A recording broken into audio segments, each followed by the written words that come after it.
من اجواء المعيشه باسطنبول بشهر رمضان. لا لازم نروق لانه انا هلا الساعه 9 الصبح. اذا مشتاقين او اول مره رح فرجيكم تقسيم الصبح كيف ما فيها حدا رواق. عيشوا الجوله المشتاقين. جامع تقسيم.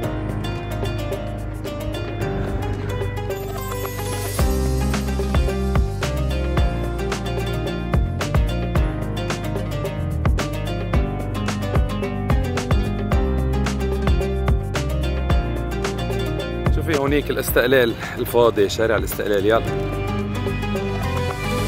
شوفوا مثلا حافظ، بتعرفوا لحافظ، شوفوا بعده عم بنظف على الصبح مثلا. شفتوا؟ يا سلام. لا جالسين ابي حبيبي. هذا لي هلا عم تفتح يعني. ما بتشوفوا انتو كيف الصبح ما في حدا عندهم لهود الجماعه؟ اصلا ما في رمضان هون يعني. هلا الشاورما عم ينزل بعده مسكر. ها السلام عليكم. هيدا محلات الشاورما كلها اللي مستوفه هون صرت في شارع الاستقلال الصبح. ولا حدا. هيدا بيكون ما في محل تمشي بعد شي ساعتين ثلاثه يعني. اكيد كله بعده مسكر. شفتوا؟ هاي البرجر كينج يعني. يلي اشتاق يشوف هالمناظر. شوف الميدان فاضي على الصبح فاضي. بس حبيت فرجيكم هذا الجو مش اكثر على الصبح. انا كنت جاي هيك بشغل يعني. كنت عم جيب شغله. يلا جوري شيريز قولوا بلال مش عم بفيدنا بالشهر الفضيل كمان. رمضان مبارك. باي باي باي.